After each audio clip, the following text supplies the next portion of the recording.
I'm going to show you guys how you can make an 808 inside of Reason 12. All right, so it's your first time in Reason 12. You want to make some beats. You don't have a sound pack. You don't have a drum kit, but you want some nice 808s. I'm going to show you guys how you can make your own 808s and how you can use that to create some music inside of Reason 12. So first of all, we're going to open Reason. We're going to go to the Maelstrom. Maelstrom, as soon as you start it off, you got a sine wave. The reason why I like starting in Malstrom is that everything has already been tuned. It's already been tuned to the key of C. So when you press this C, you know for sure that that is going to be the C bass note, okay? Now what we could do is go ahead, let's just record that in.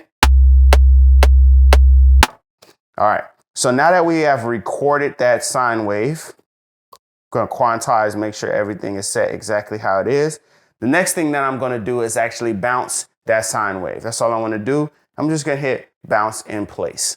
Now that we have bounced the sine wave, we're going to go ahead and right click and we're going to choose bounce to new samples. And now that is going to add that sine wave into our self-contained songs, and we have that sample to be used. I'm going to open up Mimic.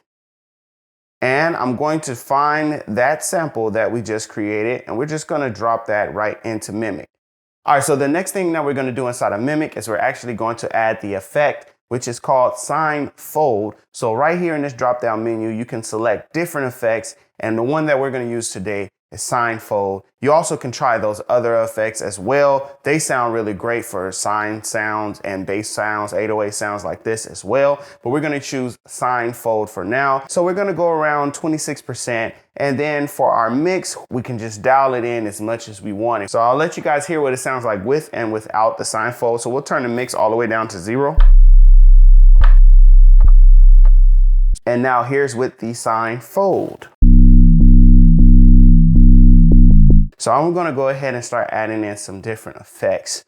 So one effect that we're going to go ahead and add in is going to be a channel EQ. We're going to use this channel EQ to introduce a low pass filter so we can chop off some of those highs. And we're also going to increase our lows. All right, one setting that you definitely want to keep in mind when working inside of Mimic is to make sure you have your mono retrig on, so that way every time you play one of those 808 notes, it actually gets cut off before the next one starts. Otherwise, you have a lot of bleed. And we're going to turn up our release on the amp envelope as well. For a shorter 808 bass sound, go ahead and use these settings. Now, if we want, we can add in a little saturation, a little distortion. We can go ahead and add in a Scream 4 distortion, and we can play around with some of the settings there.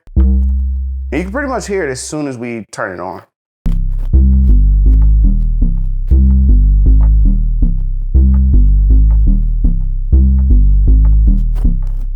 Oh, I really like that. We should actually record that, actually. I like that a lot.